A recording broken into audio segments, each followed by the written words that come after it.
Under the blazing Dakota sun, a fearless schoolteacher stands face to face with a proud Sioux warrior, and when she tells him she's not afraid, he laughs. But what happens next changes both of their lives forever. Thank you so much for watching, and for all your comments. Let me know at the end if you like the story, and where you're watching from, and why you're following this. The summer sun beat down mercilessly on the Dakota Territory of 1878, casting long shadows across the dusty streets of Fort Bravery, a small settlement nestled between rolling plains and distant mountains. The town had grown considerably in the past few years, with wooden buildings lining the main street, a general store, saloon, and newly constructed schoolhouse standing as testament to westward expansion. 24-year-old Elizabeth Hartwell stepped down from the stagecoach, her gloved hand shielding her eyes from the harsh sunlight. Her journey from Boston had been long and arduous, but her determination never wavered. With her trunk of belongings and teaching credentials in hand, she surveyed what would be her new home. "Miss Hartwell, I presume?" A portly man with a thick mustache approached, extending his hand. "Mayor Wilson, we've been expecting you." Elizabeth smiled, shaking his hand firmly. "Yes, sir, I'm pleased to finally arrive." "The schoolhouse is ready for you," Mayor Wilson said, gesturing down the street. "Though I must warn you, these frontier children aren't accustomed to formal education. Many have never even held a book." "That's precisely why I'm here," Elizabeth replied, her voice steady with conviction. "Every child deserves the opportunity to learn, regardless of where they live." As they walked through town, Elizabeth noticed the curious stares from locals. Women in simple prairie dresses whispered behind their hands, while men tipped their hats in cautious greeting.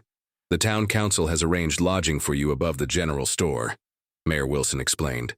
"Mrs. Peterson, the owner's wife, will show you to your quarters." "Thank you, Mayor. I'm eager to begin preparations for the school term." A commotion at the edge of town drew their attention.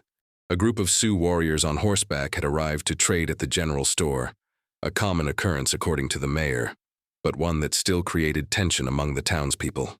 "Nothing to worry about," Mayor Wilson assured her, though his own unease was evident. "The peace treaty has held for now, but relations remain complicated." Among the warriors was Swift Eagle, a proud Sioux man of 28 years with piercing dark eyes and shoulders that carried both strength and the weight of his people's struggles. Unlike some of his companions, he spoke English well, having spent time with missionaries in his youth before returning to his people's ways. As Elizabeth and the mayor passed the trading post, Swift Eagle's gaze met hers. Instead of looking away as others might, Elizabeth nodded politely. The warrior's expression remained impassive, but something in his eyes, curiosity perhaps, lingered as he watched the new arrival. Later that evening, as Elizabeth unpacked her modest belongings in her small room, Mrs. Peterson brought up a tray of supper. "You shouldn't acknowledge those Indians," the older woman said bluntly. "Especially not that one, Swift Eagle. He may trade with us, but he's dangerous. His father was a war chief who fought against Custer." Elizabeth set down the book she'd been arranging on a shelf. "I believe in treating all people with dignity, Mrs. Peterson. Dignity won't protect you out here, Miss Hartwell. This isn't Boston." After Mrs. Peterson left, Elizabeth sat by her window, gazing at the vast wilderness beyond the town's edge. In the distance, smoke from campfires rose from the Sioux encampment. She had come west not just to teach but to understand a different way of life, to bridge worlds if possible. Her brother had died in conflicts with native tribes 3 years prior, and rather than harboring hatred, she had developed a desire to heal such divisions through education and understanding. The following day, Elizabeth began organizing the one-room schoolhouse. Rows of rough-hewn benches faced a small desk and blackboard. As she wrote the alphabet on the board, the door creaked open. Swift Eagle stood in the doorway, watching her with an unreadable expression. Elizabeth's heart quickened, but she kept her composure. "Good morning. Can I help you?" The warrior entered slowly, looking around at the sparse classroom. "You teach white children here?" "I'll teach any child who wishes to learn," Elizabeth replied steadily. Swift Eagle approached her desk, his movements deliberate and proud. "My people have our own knowledge. We do not need your papers and books." "Different kinds of knowledge have different value," she responded. just as I could learn much from your people's wisdom about this land." The warrior's expression shifted slightly, something like surprise crossing his features. Then he laughed, a sound both genuine and skeptical. "You are not like other white teachers who have come. They were afraid." Elizabeth stood straighter, meeting his gaze directly. "I'm not afraid of you, Mr. Swift Eagle. Fear is what keeps people from understanding one another." His laugh deepened. "You should be afraid, Schoolteacher. This territory belongs to my people. Your town exists because we allow it. And yet here you are, in my schoolhouse," Elizabeth observed calmly. For a moment, tension filled the room. Then Swift Eagle's stern expression softened almost imperceptibly. "My sister's son wants to learn English words, to understand white man's papers that take our land." Elizabeth felt a flicker of hope. "He would be welcome here, as would you if you wished to observe." Swift Eagle studied her face carefully, as if searching for deceit. Finding none, he nodded once before turning to leave. "Tomorrow," he said from the doorway. "His name is Running Fox. He is 10 winters." After he departed, Elizabeth released the breath she hadn't realized she'd been holding. Through the window, she watched Swift Eagle mount his horse and ride toward the Sioux camp, his straight back and proud posture silhouetted against the vast Dakota sky. That night, Elizabeth wrote in her journal, "Today I met a warrior who carries his people's pain like armor. But beneath that armor, I glimpsed something else. Hope, perhaps, for his sister's child. Tomorrow brings the first test of whether two worlds can truly meet in this classroom." She couldn't have known then how this encounter would change not only her life, but the fabric of relations between the town and the Sioux people, or how her heart would be drawn to a man whose world seemed so distant from her own. The schoolhouse bell rang clear across Fort Bravery, announcing the first day of lessons. Elizabeth stood at the door, welcoming each child with a warm smile and a book. 23 students, ranging from 6 to 16 years of age, shuffled into the classroom with varying degrees of enthusiasm. "Welcome," Elizabeth said once they were seated. "My name is Miss Hartwell, and I'm honored to be your teacher." Just as she began her introduction, the door opened again. Swift Eagle entered, his hand resting protectively on the shoulder of a young Sioux boy. Running Fox wore traditional buckskin clothing, but carried himself with unmistakable curiosity, his intelligent eyes taking in every detail of the classroom. The white children fell silent, some shrinking back in their seats. Parents had warned them about savages, and here was not just any Sioux, but the nephew of Swift Eagle. "Good morning," Elizabeth greeted them, breaking the tense silence. "You must be Running Fox. We've been expecting you." Swift Eagle gave her a measured nod. "He understands some English. I will return when the sun touches the far hills."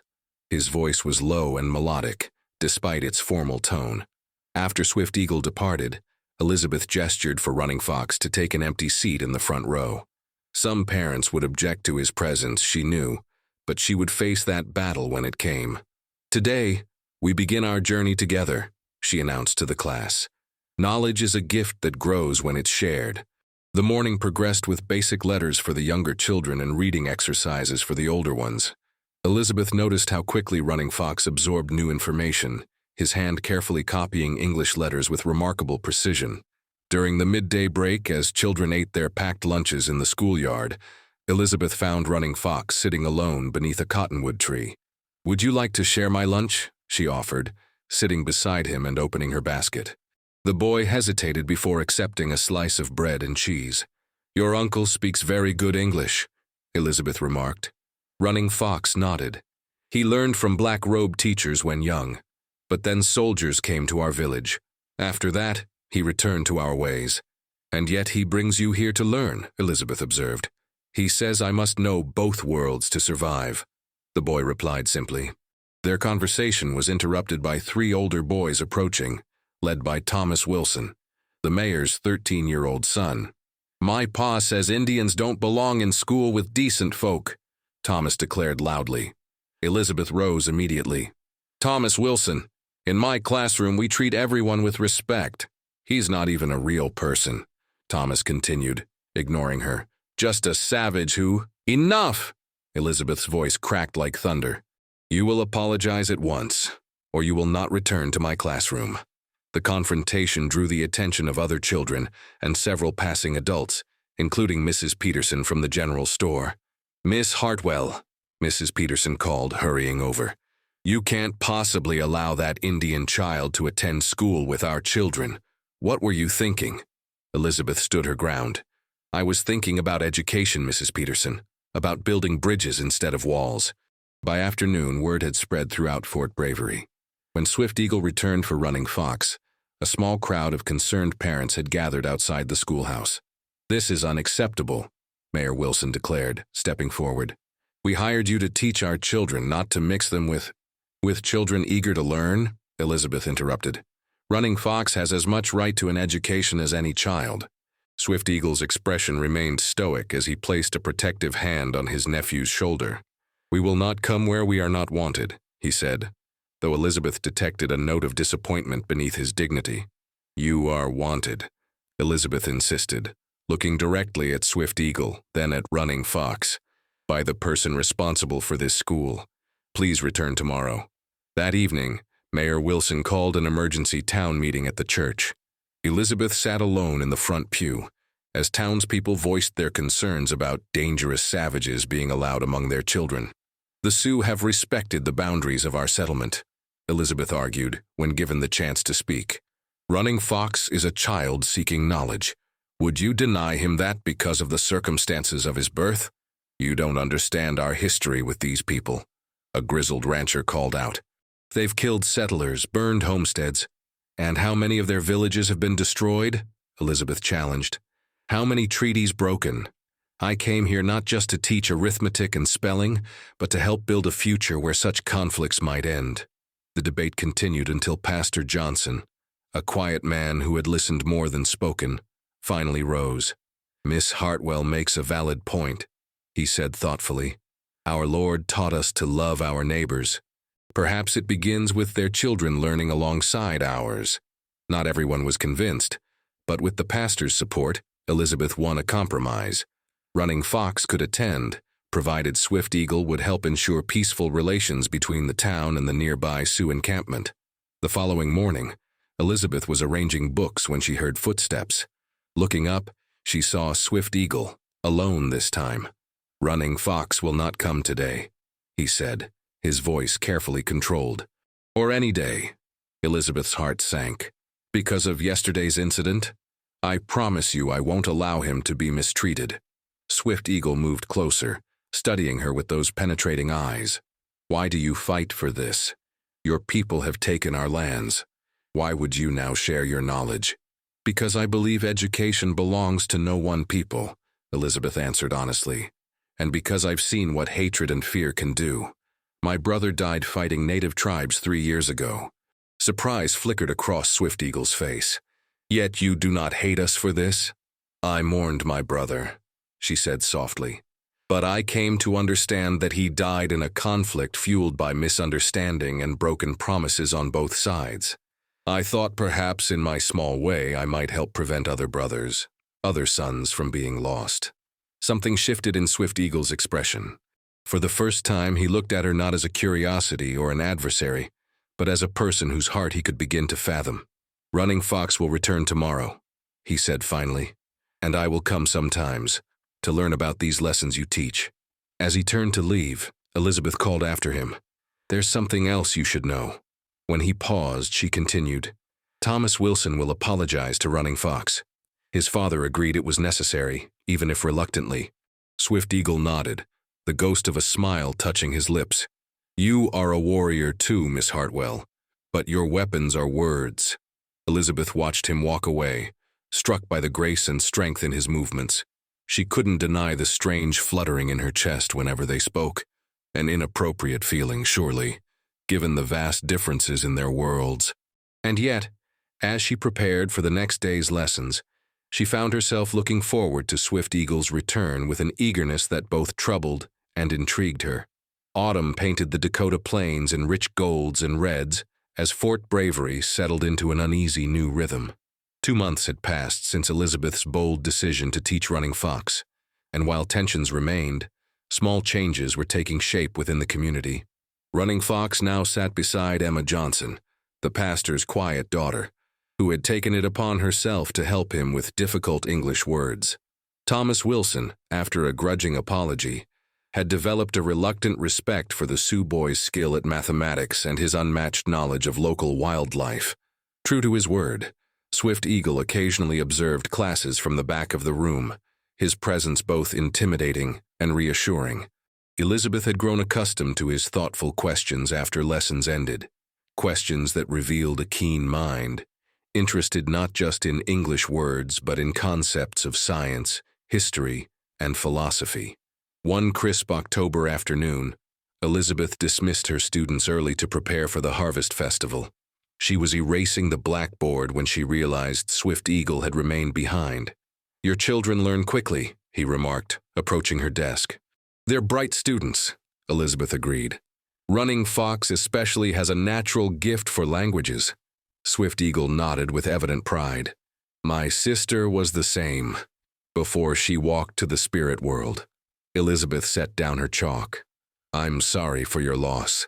Is that why Running Fox lives with you?" "Yes. His father was killed by soldiers 3 winters ago. I am teaching him our ways, but—" He hesitated, looking toward the window where the town's church steeple rose against the sky. "Our world is changing. He must know both paths to survive." "You're a good uncle," Elizabeth said softly. "It takes wisdom to see beyond old boundaries." Their eyes met, and something unspoken passed between them. Elizabeth felt a flush rise to her cheeks and busied herself with arranging papers.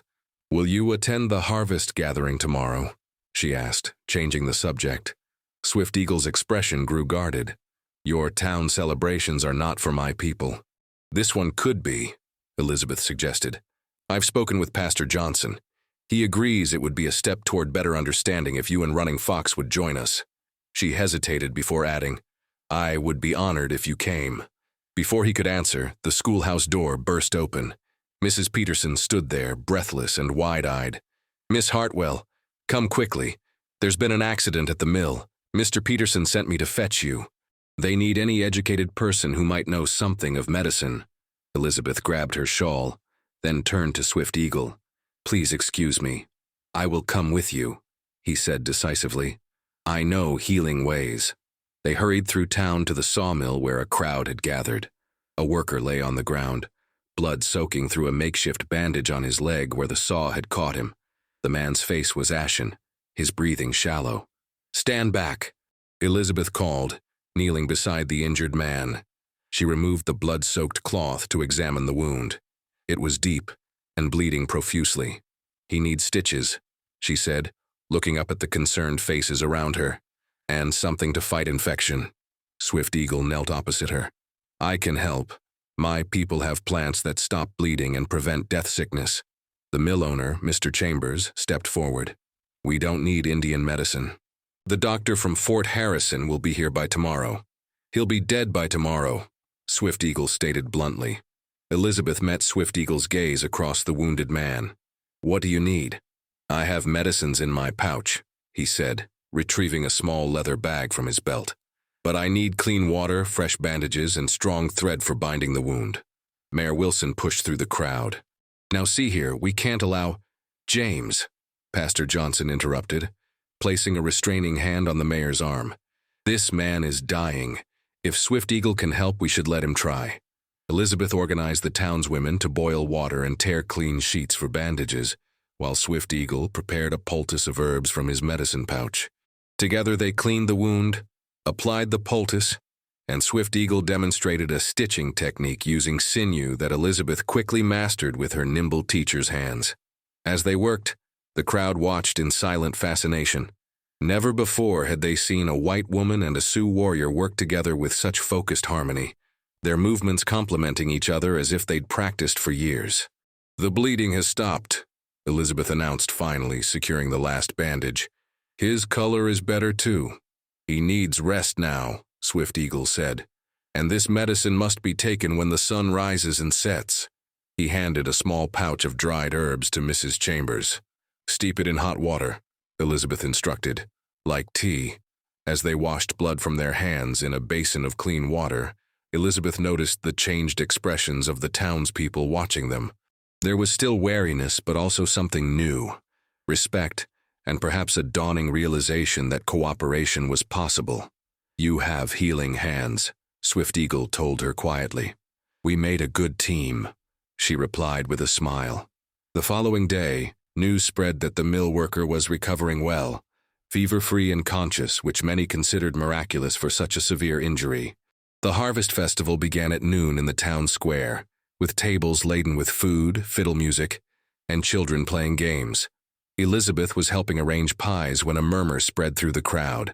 Turning, she saw Swift Eagle and Running Fox approaching, both wearing their finest traditional garments but with concessions to the occasion. Swift Eagle had braided his long hair and wore a trade-cloth shirt beneath his buckskin vest. Pastor Johnson stepped forward to welcome them, shaking Swift Eagle's hand in full view of the townspeople. It was a powerful gesture that didn't go unnoticed. Even Mayor Wilson made an effort, approaching Swift Eagle stiffly but sincerely. "I understand we owe Jacob Chambers' life to your medicine. The town of Fort Bravery is grateful."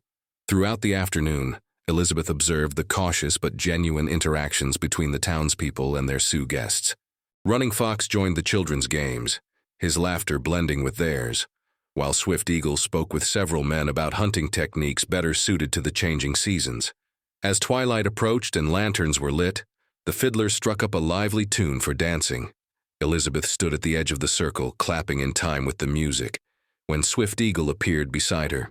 "Your people celebrate the harvest much like mine," he observed, "with gratitude and joy." "We're not so different when we look beyond the surface," Elizabeth replied. Swift Eagle was silent for a moment, watching the dancers. Then, with formal dignity, he extended his hand to her. "Would you show me how your people dance?" Elizabeth's heart quickened. She knew accepting his invitation would cause gossip, perhaps even renew some hostilities, but refusing would undermine everything they'd worked toward. "I would be honored," she said, placing her hand in his. As Swift Eagle led her into the circle, the music faltered briefly. Elizabeth felt the weight of stares, but then Pastor Johnson nodded encouragingly to the fiddler, and the music resumed. Swift Eagle was an attentive student, quickly mastering the simple steps of the country dance.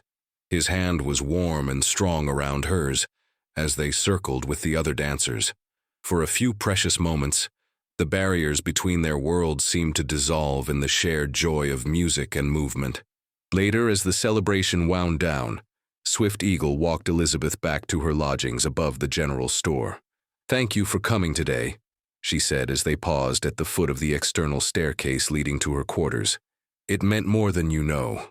In the golden light of the setting sun, Swift Eagle's usually stern face softened. "My people have a saying, mitakuye oyasing.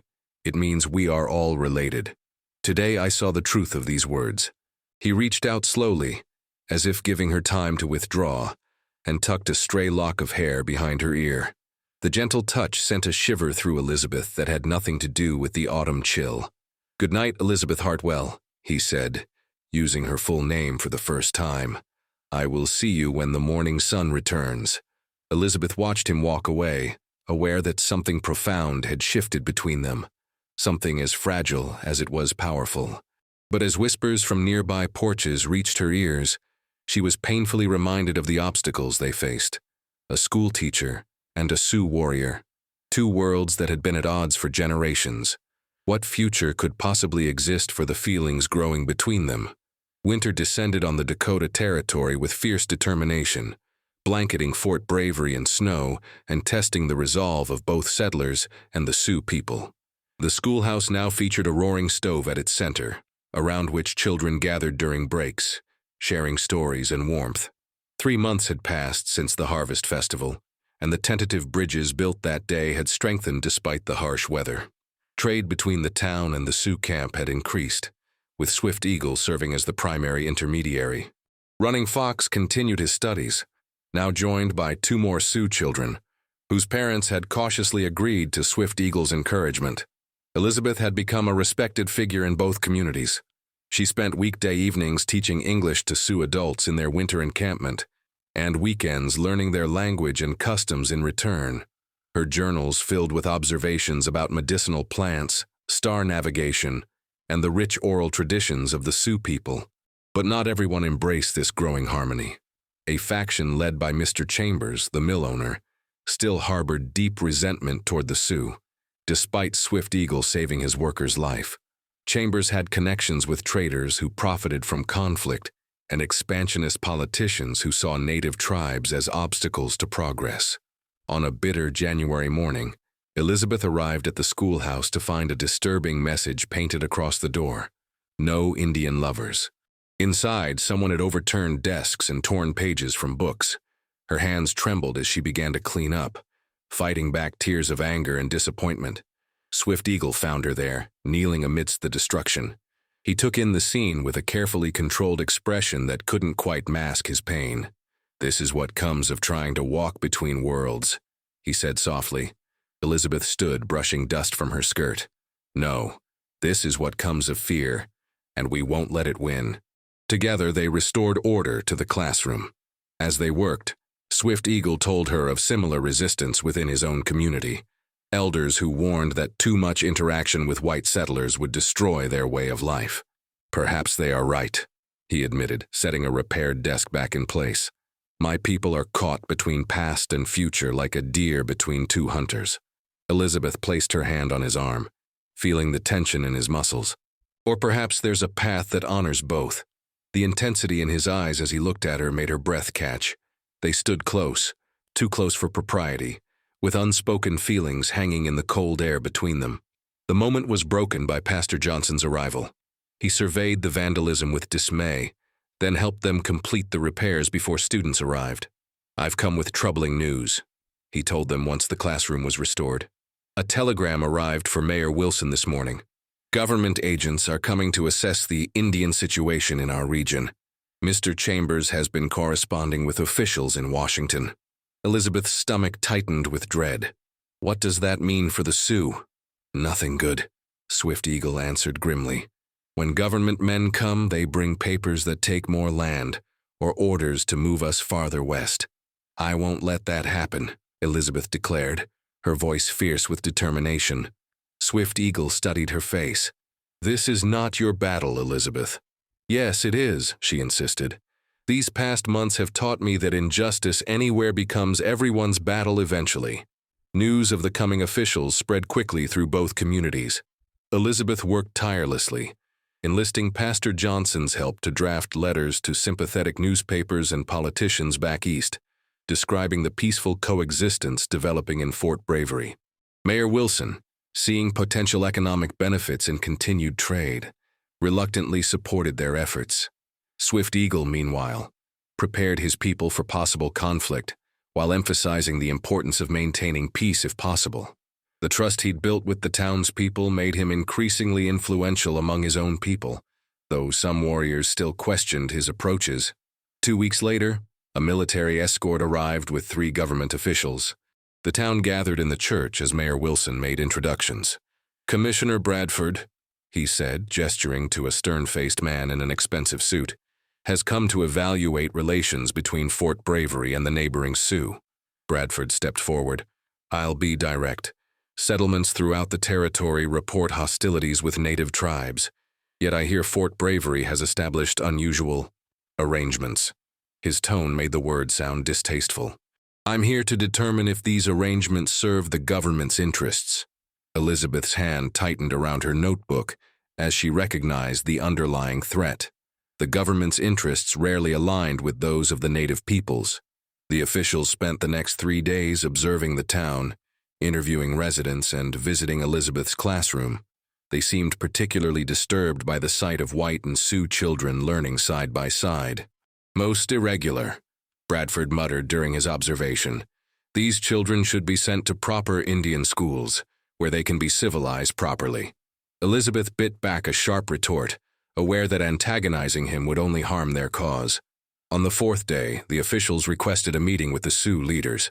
Swift Eagle agreed, but insisted it be held on neutral ground, the schoolhouse, with Elizabeth present as a witness. When they gathered, tension filled the room. Bradford laid out the government's position without preamble. "The Department of Indian Affairs has determined that this band of Sioux must relocate to the reservation at Pine Ridge. The proximity to white settlements presents unacceptable risks. Swift Eagle remained outwardly calm, though Elizabeth could see the muscle working in his jaw. My people have honored all treaty terms. We trade peacefully.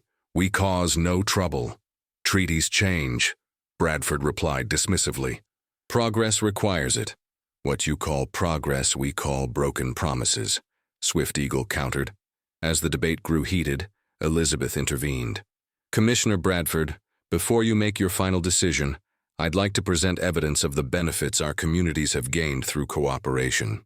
She produced her carefully prepared documents, records of increased trade, testimonials from townspeople about Sioux medicinal knowledge that had saved lives during a recent influenza outbreak, and letters from parents noting their children's enriched education. Furthermore, she continued, I've documented traditional Sioux knowledge of this region's plants, wildlife, and weather patterns, knowledge that could prove invaluable to settlers if shared rather than lost. Bradford frowned at her papers.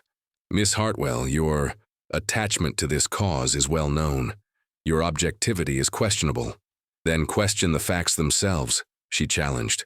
Or better yet, see with your own eyes what we've built here. That evening, despite Bradford's reluctance, a demonstration was arranged. In the town square, Sioux healers showed how they treated common ailments using local plants.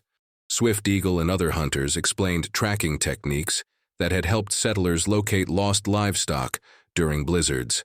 Children from Elizabeth's school performed a play in both English and Lakota, demonstrating their bilingual abilities. Throughout it all, Elizabeth observed Bradford's reactions carefully. The man remained stone-faced, but his assistant, a younger man named Clark, showed genuine interest, asking thoughtful questions and taking extensive notes. As darkness fell, the gathering concluded with a shared meal. Elizabeth found herself seated between Swift Eagle and Commissioner Bradford, an arrangement that symbolized her position in this delicate negotiation. Miss Hartwell, Bradford said quietly, while your efforts are commendable, you must understand the broader policy considerations at work. I understand that policies made far from here often fail to recognize successful solutions developed by those actually living with the challenges, she replied. Swift Eagle added, My people do not ask for charity. We ask for respect and the right to adapt to changing times in our own way. Bradford studied them both, his expression unreadable. I will consider all I've seen here before making my recommendation. The following morning, Elizabeth paced anxiously outside the mayor's office where the officials were meeting. When Swift Eagle appeared, his face grave, her heart sank. What have they decided? She asked. They speak still, he replied, but I fear the outcome. Impulsively, Elizabeth reached for his hand. Whatever happens, we'll face it together. Swift Eagle's fingers tightened around hers. Elizabeth, he began, his voice unusually hesitant, if my people must leave. The mayor's door opened before he could finish.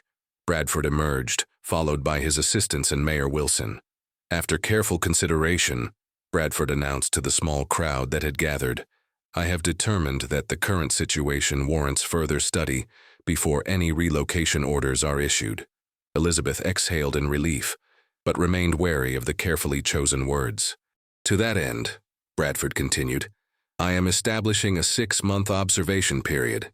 If peaceful relations continue, and if the educational experiment proves genuinely beneficial, I will recommend that the Sioux Band be permitted to remain in their current territory, with recognized boundaries and trading rights.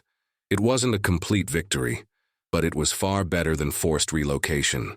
As the crowd dispersed, discussing this unexpected development, Bradford approached Elizabeth and Swift Eagle. Miss Hartwell, a word in private? Swift Eagle nodded to Elizabeth, reluctantly releasing her hand before walking away to speak with his people. You've embarked on a complicated path, Bradford said when they were alone. My assistant, Mr. Clark, was quite moved by what he observed here. His report was persuasive. Thank you for being willing to see beyond conventional wisdom, Elizabeth replied cautiously. Bradford's expression hardened. Make no mistake, I remain skeptical, but I also recognize that sometimes unusual circumstances call for novel approaches. He glanced meaningfully in Swift Eagle's direction. However, I would advise you to consider your personal situation carefully. Certain attachments might undermine your credibility, and the entire project. Elizabeth felt heat rise to her face but kept her voice steady. Commissioner, I appreciate your concern, but I believe our greatest progress comes when we recognize our common humanity beyond the boundaries we've constructed. Bradford gave her a long, measuring look before nodding curtly and walking away. That evening, as the officials prepared to depart, Elizabeth found Swift Eagle standing alone at the edge of town, watching the sunset paint the winter landscape in fiery hues. "You fought well," he said as she approached, "like a true Sioux warrior." "We all did," she replied, "and we've won 6 months to prove that cooperation is better than conflict." Swift Eagle turned to face her fully. "Earlier, I began to ask you something." Elizabeth's heart quickened. "Yes? If my people had been forced to leave," he paused, searching for words, "would you have continued your path alone?" "I would have gone with you," she answered without hesitation. Surprise, then something deeper, flickered in his eyes. "Your life is here, your teaching." "My life is where I can do the most good," Elizabeth said softly, "and where my heart leads me." Swift Eagle moved closer, his gaze never leaving hers. "Elizabeth Hartwell, our worlds are very different. Yet here we are, standing in the same place beneath the same sky." Slowly, giving her every chance to withdraw, Swift Eagle reached out to frame her face with his hands. "My people believe that souls recognize each other beyond time and place. Perhaps ours have met before, and perhaps they were always meant to find each other again," she whispered. When his lips met hers, Elizabeth felt as though pieces of a complex puzzle were finally falling into place. Their kiss was gentle, but filled with promise, of challenges overcome and others yet to face, of a path neither had imagined but both now chose. Spring arrived with new beginnings. The 6-month trial period passed successfully, and Commissioner Bradford, true to his word, authorized a formal agreement recognizing the Sioux band's right to remain on their traditional lands near Fort Bravery. Elizabeth's school thrived, with equal numbers of settler and Sioux children. She and Swift Eagle were married in a ceremony that honored both their traditions, with Pastor Johnson and a Sioux elder presiding together. Their union symbolized the bridge they had built between communities, a living example of what was possible when fear gave way to understanding. On a warm June evening, Elizabeth sat with Swift Eagle outside their home, a cabin built at the border between town and Sioux Territory, itself a symbol of their shared life. "Do you ever regret it?" she asked, leaning against his shoulder, "choosing this path between worlds?" Swift Eagle smiled, entwining his fingers with hers. "The path between worlds is where new worlds are born," he said simply, "and with you I walk it gladly." Together they watched the first stars appear in the darkening sky, pioneers of a different kind of frontier, one measured not in territories claimed, but in understanding gained and hearts united.